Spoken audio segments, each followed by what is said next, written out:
Hello, I'm Nick, and this is Today in Philosophy of History for Monday, 15 July 2024. It is the 132nd anniversary of the birth of Walter Bonnemann, who was born in Berlin on this date in 1892. Walter Bonnemann was one of the Bajazzi that Jakob Burckhardt warned us against. In my episode on Burckhardt, I quoted part of a letter Burckhardt wrote to Hermann Schauenberg on 28 February 1846. Bajazzi are theater clowns. Thomas Mann wrote a short story titled Der Bajazzo, which has been translated as The Clown. Burckhardt used the plural form in his letter to Schauenberg. Quote, "Just wait and you will see the sort of spirits that are going to rise out of the ground during the next 20 years. Those that now hop about in front of the curtain, the communist poets and painters and their like, the mere Bajazzi, just preparing the public. None of you know yet what the people are and how easily they turn into a barbarian horde. You don't know what tyranny is going to be exercised on the spirit on the pretext that culture is the secret ally of capital that must be destroyed. Those who hope to direct the movement with the help of their philosophy and keep it on the tight lines seem to me completely idiotic," unquote. What Burckhardt got wrong was the time scale. And you could argue that as a historian, it's particularly galling for Burckhardt to get the time scale wrong as he did. He talked about the next 20 years in his letter to Schauenberg, which for the date of the letter would take us into the 1860s. But it would be another generation or two before the Bajazzi really started coming out of the woodwork. In any case, Walter Bonnemann said almost exactly what Burckhardt said that the Bajazzi would claim. That is, they would say that culture is the secret ally of capital. Bonnemann's final complete manuscript, mailed to Hannah Arendt a few months before he killed himself, is a short work of sufficient ambiguity that it has inspired a growing commentary on what exactly Bonnemann meant to say in the piece. This short essay, written manifesto style in the form of numbered theses, has been translated several times as On the Concept of History, Theses on the Concept of History, Theses on the Philosophy of History, probably other titles as well. And many people have been fascinated by this final work by Bonnemann. And it is a strange essay in many respects. Like I said, it's laid out manifesto style as a series of numbered statements, kind of like Marinetti's Futurist Manifesto. But in spite of, or maybe because of this feint toward explicitness of statement, its curiously elusive and elliptical formulations have been like a riddle that has invited and continues to invite a multiplicity of interpretations. Many works have been written about this short work. I have at least one of them, Michael Löwy's Fire Alarm, reading Walter Bonnemann's On the Concept of History. I've also listened to several hour-long YouTube videos of Bonnemann enthusiasts offering their take on this work. One fellow said that he rereads On the Concept of History every year, and each time he finds something interesting in it. But to get back to Burckhardt's anticipation of Bonnemann, in Thesis 7, Bonnemann wrote, quote, "There is no document of culture which is not at the same time a document of barbarism," unquote. This is about as close of a paraphrase of Burckhardt's claim that the pretext that culture is a secret ally of capital that must be destroyed, as can be imagined, as Burckhardt saw this coming in the 1840s, a century before Bonnemann wrote this. Those who were responsible for the disposition of Bonnemann's remains thought that this line from Thesis 7 was so important that they put it on his tombstone, where it can still be read today with the text in both German and Spanish, as he died on the border between France and Spain when it was closed and they wouldn't let his party through to get out of France. But we can authentically say that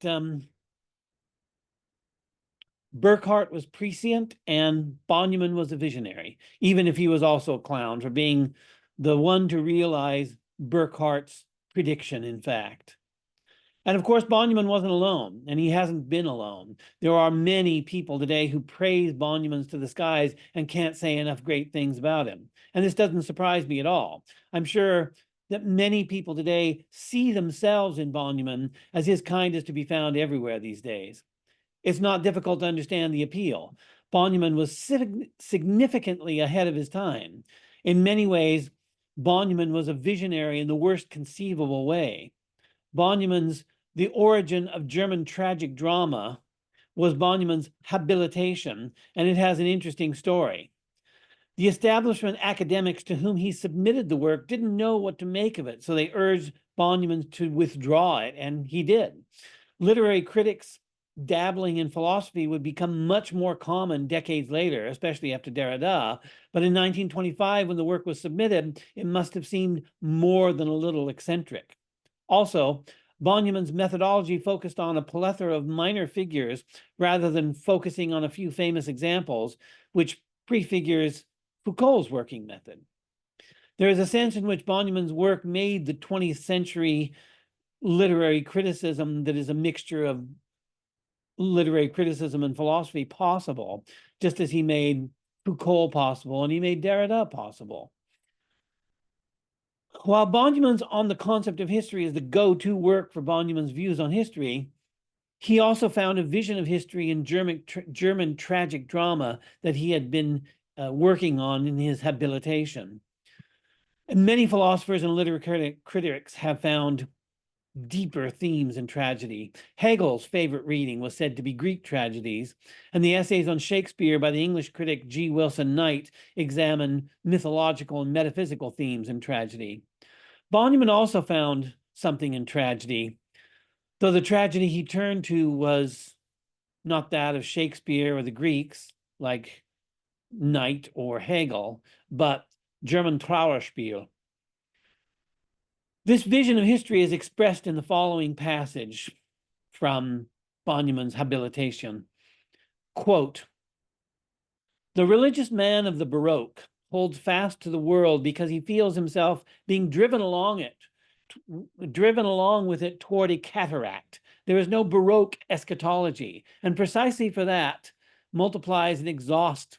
And precisely for that reason, there is a mechanism that multiplies and exalts everything earthborn before it is delivered over to its end.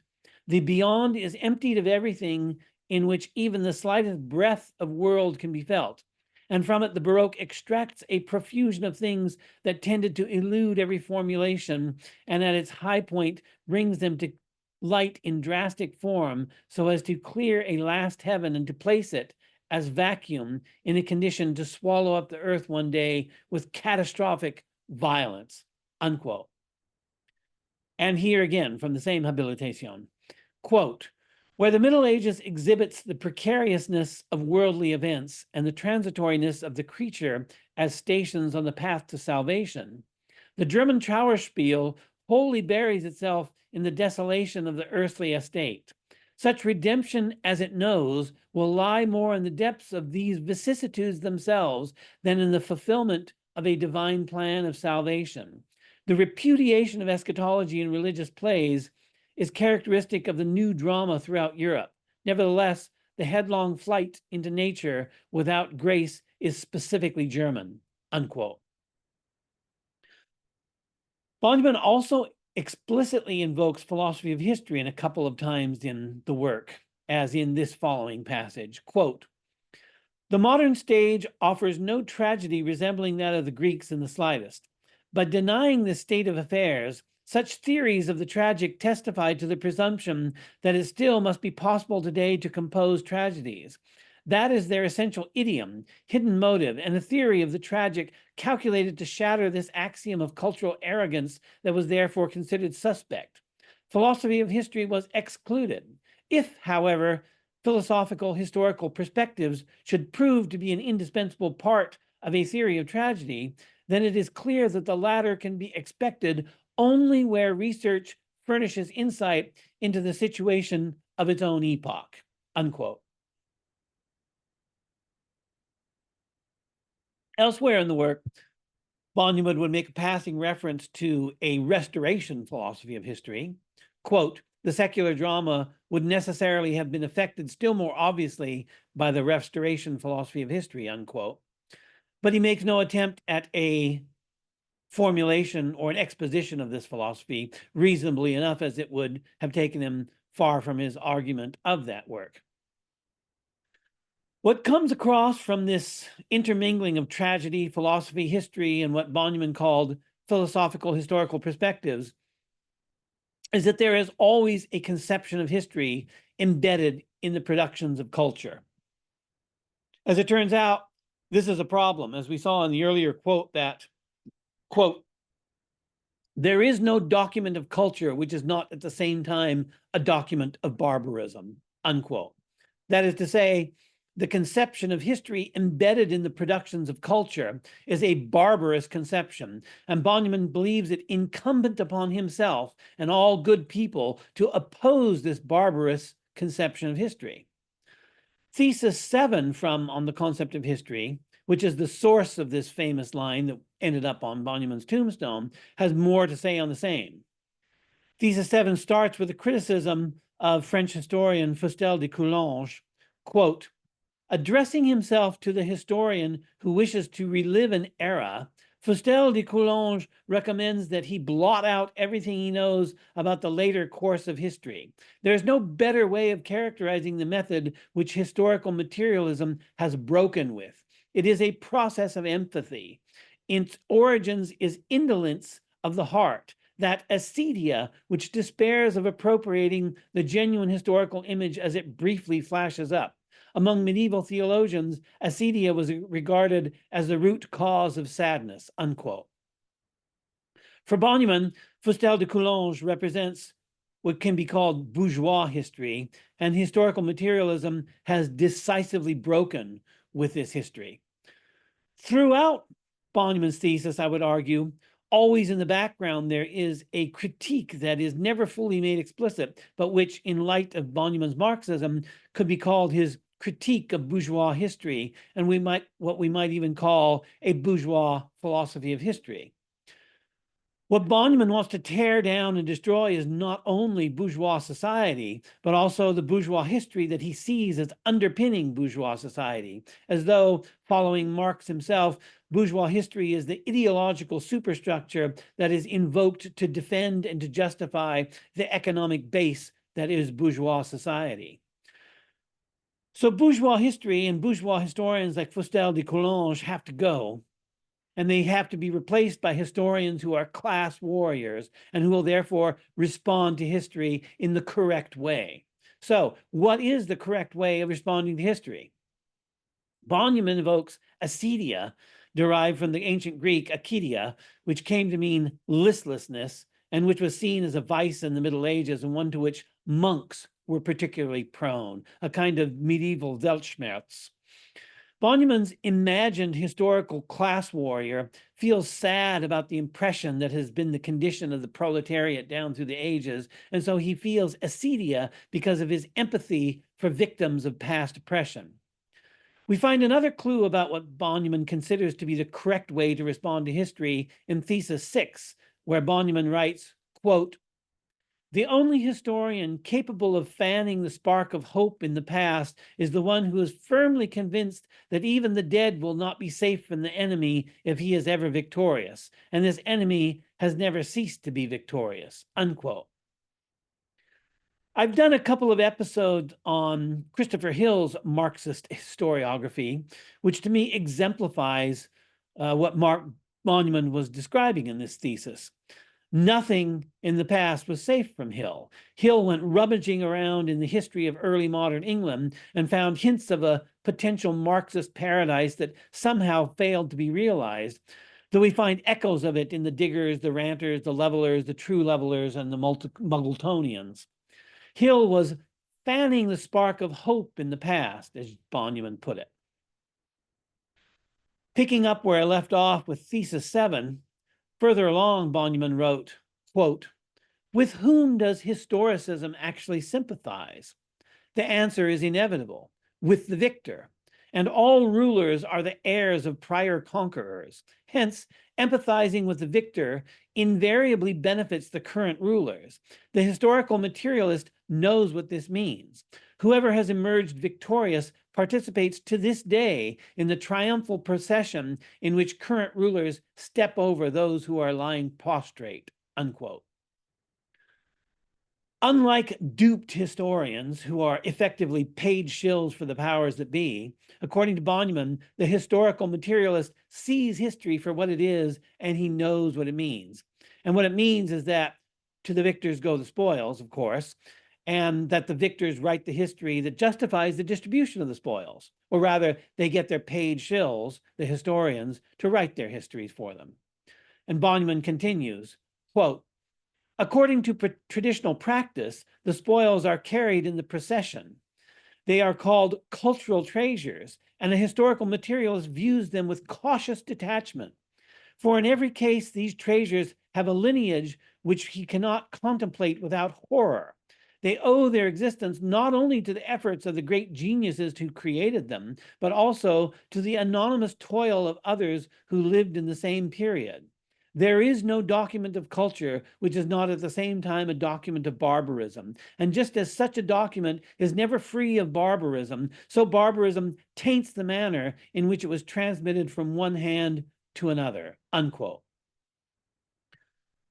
Cultural treasures, as Bonneman here calls the surviving artifacts of our history, are symbols of past oppression, and as such, they are not to be admired, but rather to be despised for what they symbolize, or at best to be viewed with cautious detachment, as Bonneman puts it. That is why we see activists defacing paintings in museums and monuments like Stonehenge's. That's why you throw tomato soup on Van Gogh's sunflowers, which is apparently a document of barbarism, notwithstanding that it was painted by a destitute loner who, like Bonneman, eventually shot himself. And that's why you spray paint Stonehenge, which is not a marvelously surviving monument built by early Celtic peoples, but rather a lineage which we cannot contemplate without horror. Bonneman ends Thesis 7 with a particularly pregnant imperative. Quote, the historical materialist, therefore, dissociates himself from this process of transmission as far as possible. He regards it as his task to brush history against the grain, unquote. Here we find Bonneman at his most visionary.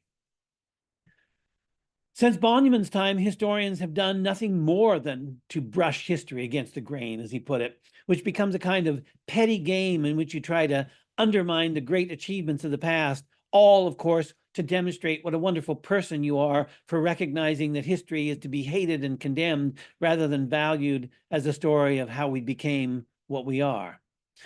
If you understand that those who want to brush history against the grain are interested in history only in order to condemn it, then you will immediately understand why Bonneman attacked Ronke's historicism. Bonneman doesn't mention Ronke by name, but Thesis 6 begins, quote, articulating the past historically does not mean recognizing it the way it really was, unquote.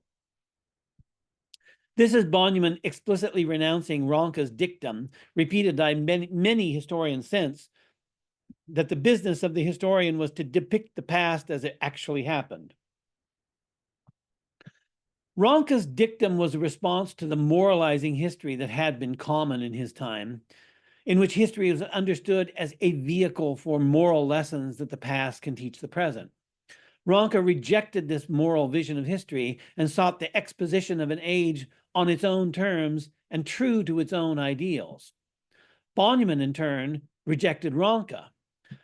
Bonneman didn't want history to be an account of the past, but a judgment upon the past, and especially a condemnation of the past. We can understand Bonneman's idea of history in terms of Nietzsche's trichotomy of the kinds of history. For Nietzsche, there were monumental history, antiquarian history, and critical history.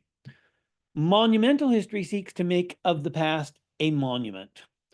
Monumental history exists for us to draw strength from the past as an example, if not as an exemplar. Accordingly, History consists of the great deeds of great men who can inspire us to our own great deeds, and so hopefully that we can become great men in turn. Antiquarian history glories in the past for its own sake, almost as a form of compensation for the perceived inadequacies of the present. The antiquarian historian loves the past, reverences the past, and he loses himself in the past. And of Nietzsche's three kinds of history, the antiquarian historian most closely approximates the attitude of historicism. Critical history, the third kind of history, according to Nietzsche, and this is from The Use and Abuse of History, quote, "Man must have the strength to break up the past and apply it too in order to live. He must bring the past to the bar of judgment, interrogate it remorselessly, and finally condemn it.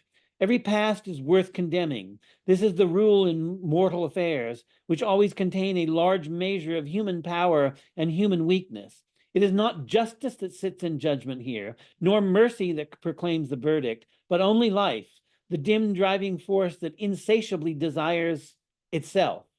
Its sentence is always unmerciful, always unjust, as it never flows from a pure fountain of knowledge, though it would generally turn out the same if justice herself had delivered it."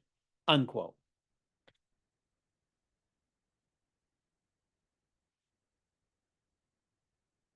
Bonneman's idea of history is a critical history in Nietzsche's sense, and Bonneman's criterion for judging the past isn't life as it was in Nietzsche, but Marxism. While Bonneman isn't always a consistent Marxist insofar as we would define it as following Marx in both the spirit and the letter, Bonneman was perhaps a more consistent Marxist than Marx himself in terms of his radicalism. Throughout the theses on the philosophy of history, or whatever we want to call it, on the concept of history, there is, as in Marx's critique of the Gotha program, which Bonneman mentioned several times, an impatience with all who are insufficiently radical. Social democrats, again, as with Marx, are especially despised since they lure the workers into thinking that the social order can be changed through gradual reform. Like leftists today, Bonneman denounces everything he disagrees with as fascism. For Bonneman, historicism is a thinly concealed form of fascism. Historicism, as he sees it, serves the interests of bourgeois society as its ideological superstructure. In Thesis 11, we find both of these now familiar moves, i.e., that is to say, condemning those who are insufficiently radical and finding fascism under every rock. Quote, "This vulgar Marxist conception of the nature of labor scarcely considers the question of how its products could ever benefit the workers when they are beyond the means of those workers. It recognizes only the progress in mastering nature, not the retrogression of society. It already displays the technocratic features that later emerge in fascism." Unquote. But in this passage, we can also see the gap that opens up between Marx and Bonneman. Marx was a great techno-optimist, and he saw history as a story of inevitable progress that ultimately converges on the communist commonwealth. Bonneman didn't follow Marx in this techno-optimism, and here again, Bonneman reveals himself as a visionary because it is the apocalyptic vision of techno-dystopia that has dominated our culture since Bonneman's time, and not Marx's optimistic vision of technology. In the 4-volume edition of Bonneman's papers in English translation, volume 4 includes On the Concept of History, as well as several pages of fragments from the composition of that work that Bonneman had taken out of the final draft.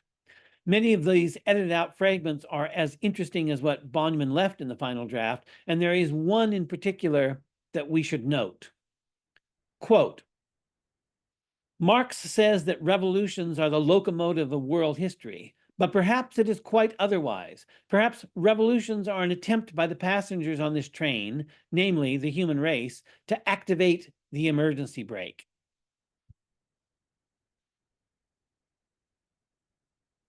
For an orthodox Marxist, what Bonneman is saying here is something out of opposite world.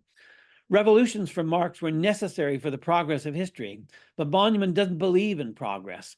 Bonjamin sees revolutions as a way to bring an end to the terrible process that history has become, a rebellion by the workers against a system that is out of control. Since the capitalists are benefiting from this runaway train of history, the workers have to activate the emergency brake through a revolution. But it's not enough for Bonjamin to pull the brake and bring history to a halt. It's necessary to destroy what came before. In another fragment, he wrote, quote, "A conception of history that has liberated itself from the schema of progression within an empty and homogeneous time would finally unleash the destructive energies of historical materialism which have been held back for so long," unquote. The reference to this quote to empty and homogeneous time is another important theme for Bonjamin's conception of history.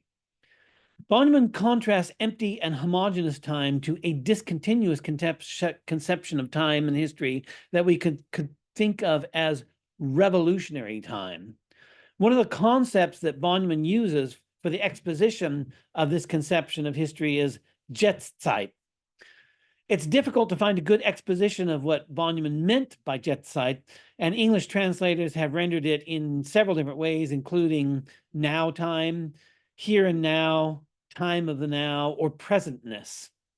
In my episode on Ernst Bloch, I mentioned that Bloch and Bonjamin knew each other, and they were in and out of contact over a period of about 20 years.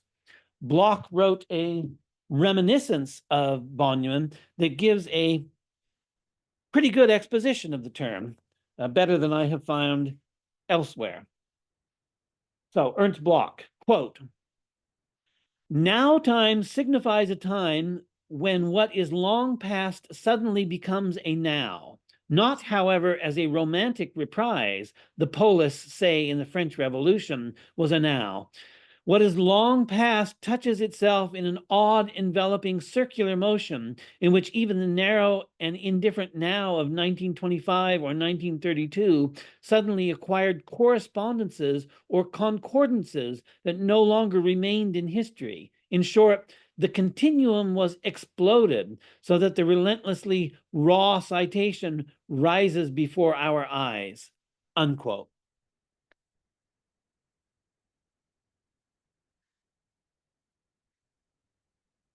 So whether we want to call this the now time or something else, in thesis 14, Bonjamin wrote, quote, "History is the subject of a construction whose site is not homogeneous, empty time, but time filled by now time. Thus, to Robespierre, ancient Rome was a past charged with a now time, a past which he blasted out of the continuum of history," unquote.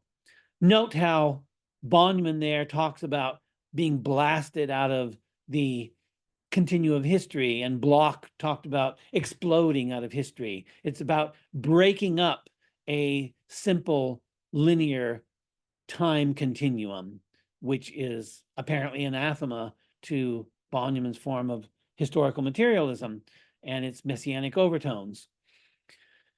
In thesis 18a, Bonjamin writes, quote, "Historicism contents itself with establishing a causal nexus among various moments in history. But no state of affairs having causal significance is for that very reason historical. It became historical posthumously, as it were, though through events that may be separated from it by thousands of years. The historian who proceeds from this consideration ceases to tell the sequence of events like the beads of a rosary. He grasps the constellation into which his own era has entered, along with a very specific earlier one. Thus, he establishes a conception of the present as now time shot through with splinters of messianic time," unquote. In my episode on Ernst Bloch, I quoted Bloch as saying, quote, "Messianism is the red secret of every revolutionary," unquote. But Bonjamin made no secret of his messianism. He stated it out in the open, though some of this may have been due to Bloch's influence. David Kaufman, in his 1993 paper, thanks for the memory, Bloch, Bonneman, and the Philosophy of History, called Ernst Bloch the drill sergeant of the visionary. So happy birthday, Walter Bonneman, evil genius that you were, and thanks for listening.